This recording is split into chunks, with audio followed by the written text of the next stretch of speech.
Good afternoon, ladies and gentlemen. Welcome back to the 30th of September weekly market review. Today is the last day of September. September has been good so far. And today I have Gerald with me. How are you, Gerald? Very well. I think we are very close to the end of the third quarter of the year. I think people are starting to plan for year-end holidays, Christmas breaks. So we had a good September, and I'll be sharing some of the updates relating to the stock market in the upcoming weekly market review.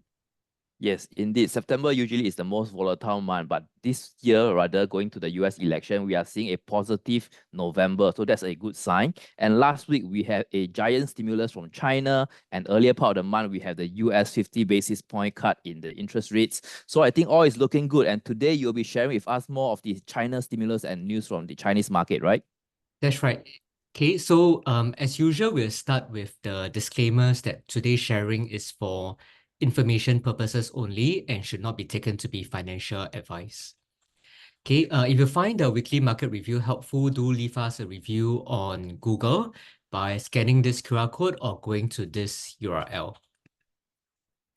If you're wondering how you can join SIAS as a member, you can go to this website, sias.org.sg/membership.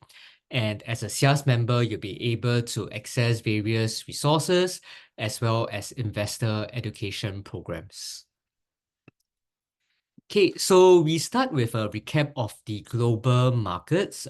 We saw that the S&P 500 closed above 5,700 levels, and the Nasdaq and Dow Jones were both up for the week.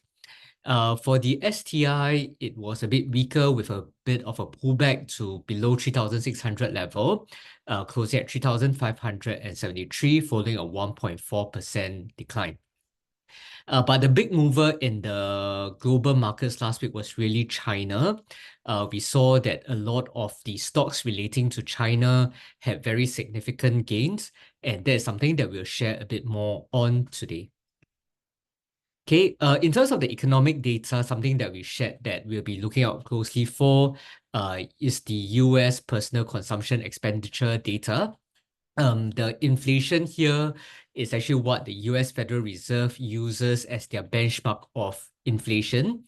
And what we see here is that it rose 2.2% in the month of August, once again at a low for the year, and once again reinforcing investors' confidence that inflation is actually coming down and that the Fed will be able to cut interest rates as inflation continues to moderate. Okay, in Singapore, we also saw a big move in the 6-month Singapore T-bill. For those of you who have been investing in the T-bill, what you probably notice is that the cut-off yield for the T-bill came down to below 3% for the first time since September 2022. So once again, reflecting the fall in the global bond yields following the US Federal Reserve interest rate cut. Okay, if I were to look at the STI top gainers, quite a number of names that are relating to China here. We have got DFI Retail Group up by 13.5%, Wilmar 7%, CapitaLand Investment 5.1%, and Mapletree Pan Asia Commercial Trust with a 3.4% gain. Okay, so the similarity that I see amongst these four names is that they have some exposure to China, whether is it in the space of property or some other exposure that I'll go through in more detail later. Okay, if I were to look at the top losers, then we have got OCBC, SETS, DBS. So quite a number of banks having a bit of a pullback following the profit taking that we see from these names, as some of these funds might then be diverted into the Chinese market. Amongst the REITs that performed well for the past week, quite a number of them are actually names that are linked to China as well. So we have got BHG Retail REIT, CapitaLand China Trust, with gains of 14% or more in the past week. Okay. On the other hand, we saw some of the US-related REITs having a bit of a pullback, including Prime US REIT, Capital Pacific Oak US REIT, as well as ARA Hospitality Trust.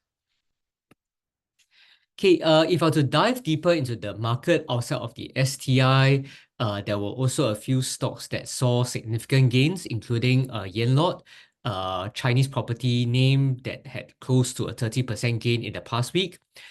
New with the secondary listing in Singapore with a 15% gain and continuing the bounce in today's market. And then we've got CapitaLand China Trust, also with a 14% gain. Okay, so what was actually announced were various stimulus measures to be able to boost the Chinese economy. First and foremost, we see that the People's Bank of China actually cut its reserve requirement ratio by 50 basis points for most banks, and that is expected to actually provide additional liquidity into the market. We also see commitment by the Chinese officials to be supporting the property market with a statement that they want to be able to stop the real estate prices from declining further. And at the same time, in terms of how they intend to boost the consumer sector, there were also announcements of one-off cash handout to those who are in extreme poverty. Okay, so quite a number of different measures, whether is it from the liquidity perspective, whether is it specific moves to support the property market, or more direct handouts towards the consumers. Okay, so with the various measures that were announced, we see a very big bounce in the Chinese stocks. This is the CSI 300 index. And what we see is effectively from about 3,200 level, it went up to about the 3,700 level just within the span of a few days, and is back to where it was sometime in April this year, also when there were some stimulus measures that were announced by the Chinese government. Okay, so I will share a bit about Chinese exposed names within the Singapore market. I will start with CapitaLand China Trust, since that is a name that saw a very strong bounce last week of close to 15%. And also because we have seen increased interest amongst the Singapore REITs. So this is a name that is on many investors' radars. And I wanted to go through a bit more on what are some of the key exposure that CapitaLand China Trust has, as well as the current valuation for the REIT. Okay, so in case you are not familiar with CapitaLand China Trust, it is Singapore's first and largest China-focused REIT. Total of 18 properties with a total asset value of 4.8 billion Singapore dollars. And these properties are located across 12 cities in China. Okay, so if you're wondering what are these 18 properties, so 9 are retail malls, 5 are business parks, and 4 are logistics parks. Okay, so the exposure would be partly towards retail and partly towards industrial, including the exposure towards business parks as well as logistics. Okay, this is the performance for the first half of 2024. We see that there was a decline in the net property income, decline of about 4.9%. This is largely driven by the weakness that we see for some of its industrial properties. And then we see that the distribution per unit for CLCT came down by about 19.5% in the first half of 2024. That was further exacerbated by some of the currency movements that we saw in the first half of this year. Okay, so if I were to look at the fundamentals of the assets that it has, generally we saw a slight improvement in the shopper traffic and tenant sales for the retail properties. So that is why for the gross revenue, for the retail portfolio, it was just a moderate 0.3% year-on-year decline. But where we saw weakness was actually within the logistics part portfolio, where there was weaker occupancy as well as rentals. Okay, so as a result, the gross revenue for CLCT was down 2.3% in the first half of this year. Then if I were to look at the net property income, that declined by about 5% in the first half of this year. And once again, that is due to the performance of the logistics parks compared to the previous year. When I look at the distribution per unit, that actually declined about 20% compared to the first half of 2023. And the additional impact really came through because of the weakness in the Chinese yuan versus the Sing dollar, as well as a higher withholding tax that they had to pay when they actually distributed the dividends from the Chinese entities towards the Singapore entities. Okay, if I were to look at the balance sheet, the gearing of CLCT was at 40.8% as of June 2024. So that is actually a level that has been maintained versus 31st March 2024. The average cost of debt edged up slightly in the second quarter of the year to about 3.49% from 3.47%.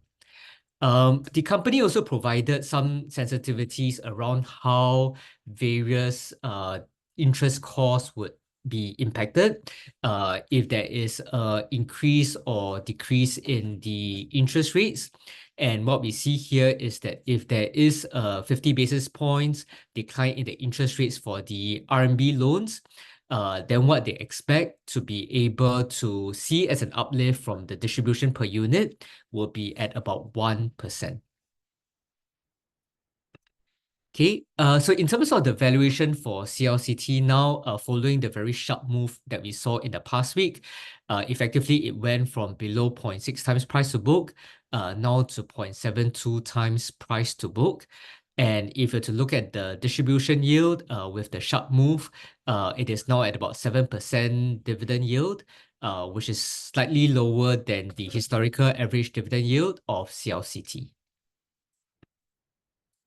Okay, I also wanted to speak a bit about Sasseur REIT, also one of the REITs with China exposure, and also a fairly sizable move in the past week following the announcement of the stimulus measures.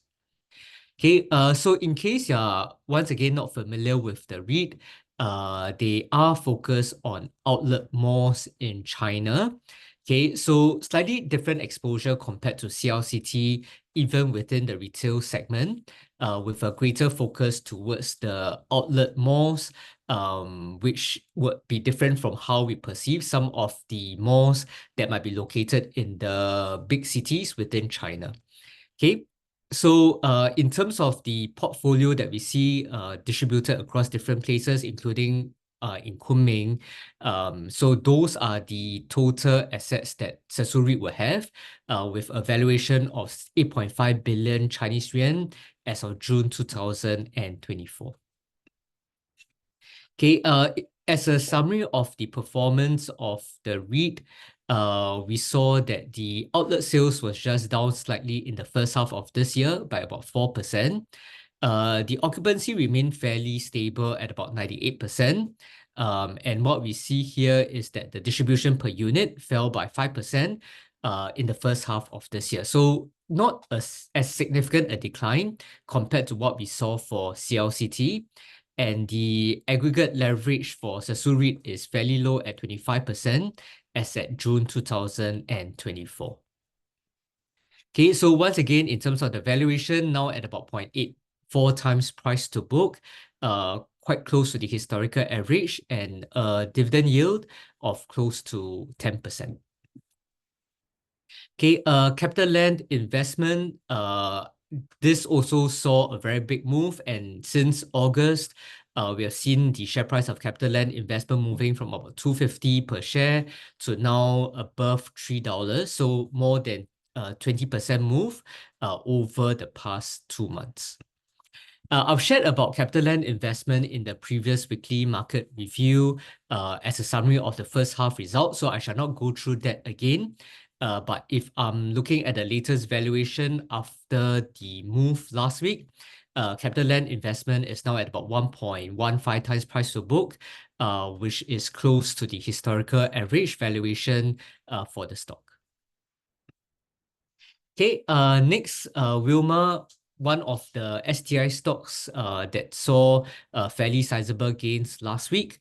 Effectively, we have seen the share price languishing between the $3 and $3.20 level since May this year, but then breaking out to reach close to 340 as of last Friday. Okay, so in case you're not familiar with Wilmar, they have very significant exposure to China, which is one of the world's largest consumer food markets. This is done through its entity, Ehai Carry.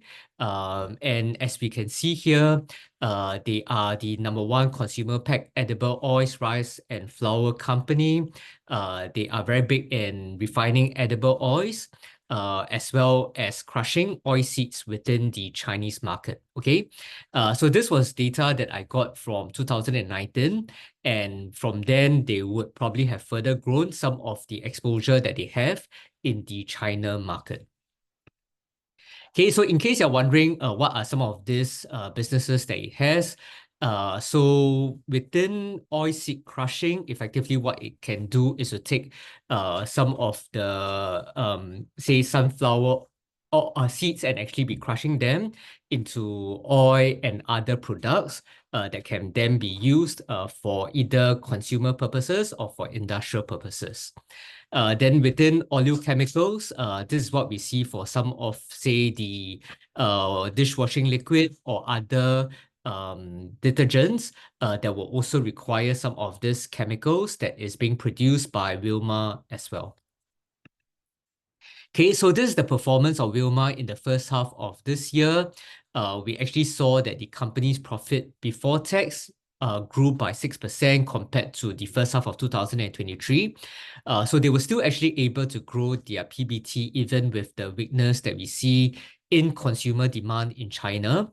And a big part of it is driven by the growth that we see within food products, as well as the feed and industrial products business. Okay, so that will be some of the businesses that I shared earlier that enabled Wilmar to still see profit growth in the first half of this year, which managed to offset some of the weakness that may come through from other businesses, such as plantation as well as sugar milling. Okay, so with that, we saw that Wilmar's profit before tax grew by 6% in the first half of this year, and the earnings per share grew by 6%. And with that, they actually announced an interim dividend of 6 Singapore cents, which was flat compared to the previous year. Okay, if you are thinking that, okay, it might be too difficult to understand some of these companies with China exposure, but looking at a way to be able to gain exposure to China in a diversified manner, then what investors commonly look at would be exchange-traded funds. I'll just put up a list of ETFs here that we can actually look at if we are looking at gaining exposure towards the Chinese market, whether is it a broad-based Chinese index that it is benchmarked towards, or whether is it towards Chinese tech stocks.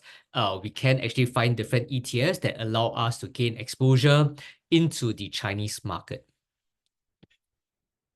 Okay, in terms of what to look out for in the coming week, we have the China PMI data. It's a new month, so we also have the new Singapore savings bonds being launched. And then going into the end of the week, we have the US non-farm payroll data that will be released and provides us with some indication as to the strength of the US labor market. Okay, so with that, I'll hand over to Sunny, who will share with us how are the technicals actually looking like following the gains that we saw in the past week. Okay, thanks, Gerald, for that insightful sharing on the names that were impacted, or I would say positively impacted by the Chinese big stimulus measure. STI actually last week was not doing very well, but looks like on this Monday morning, it is roaring back right now.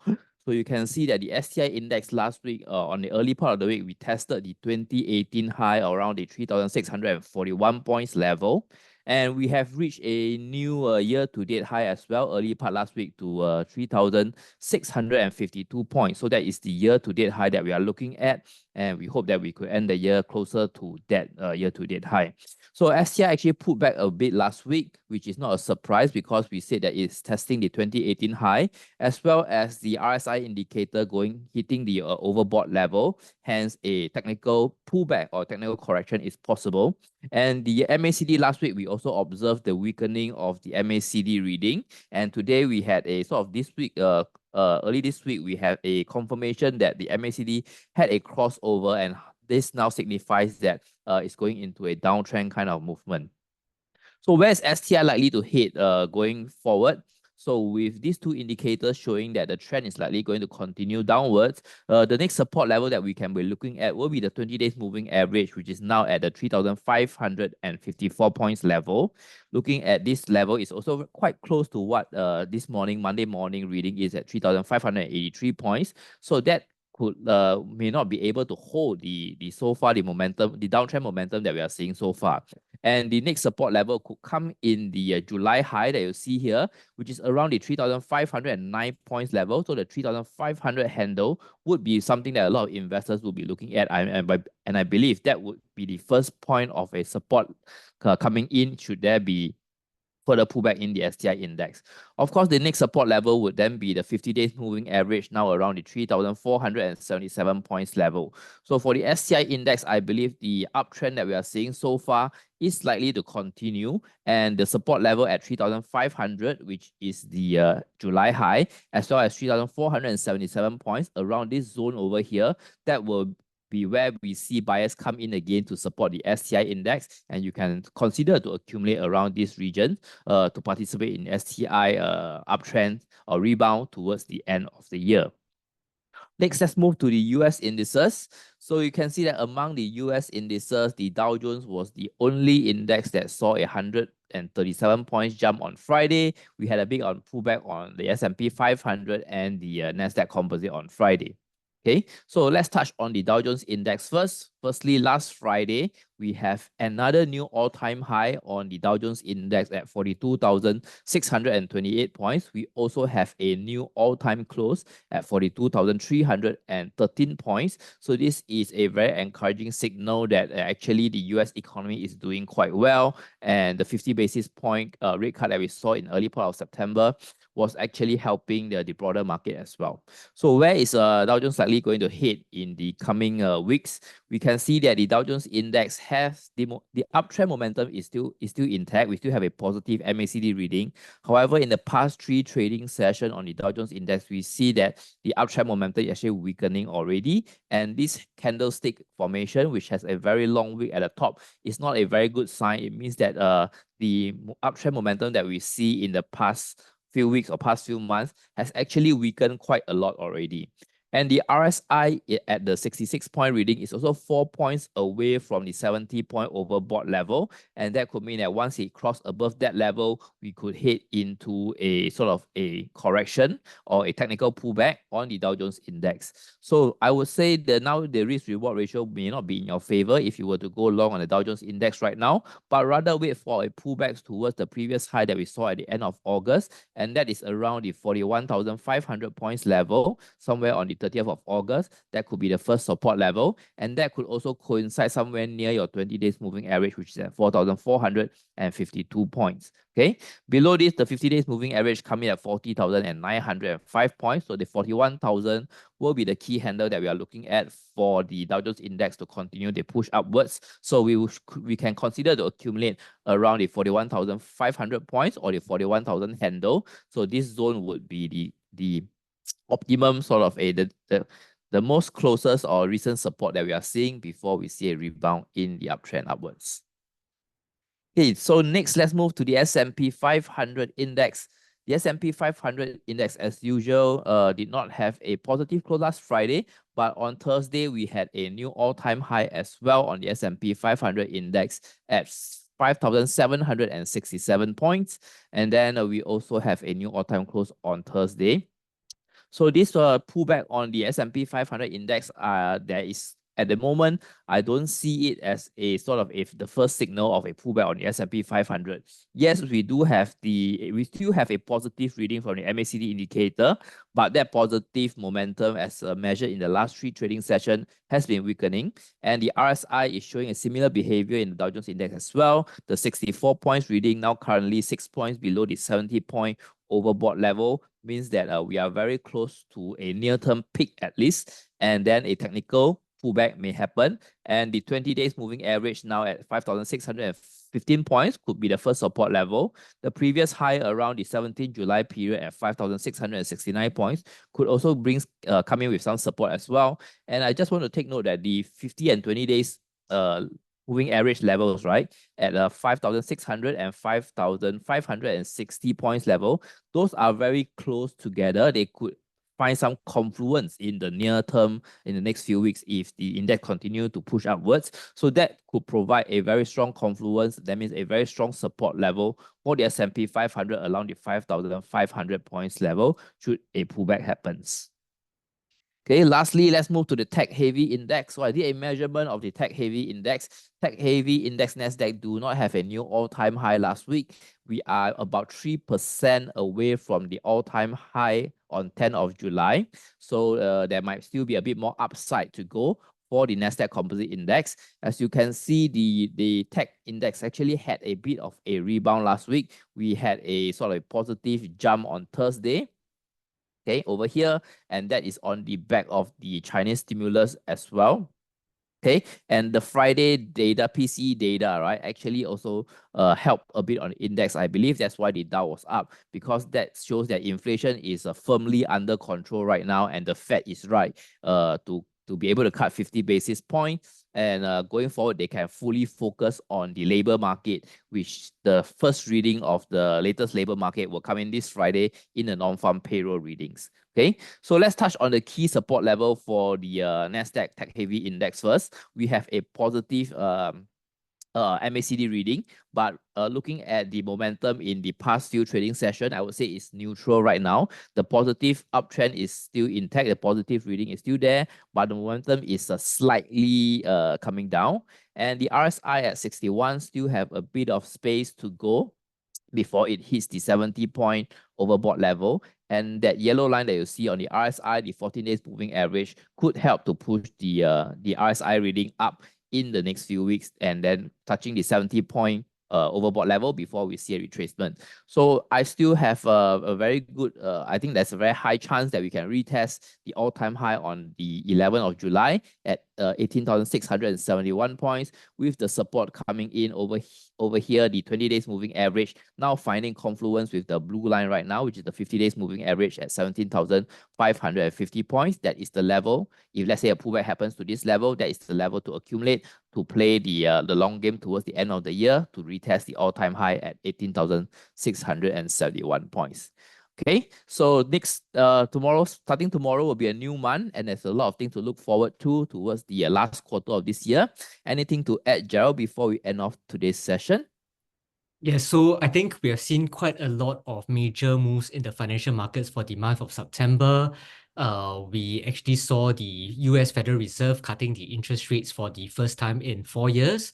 And it is a massive rate cut of 50 basis points compared to some expectations that it might actually be 25 basis points just a few months ago.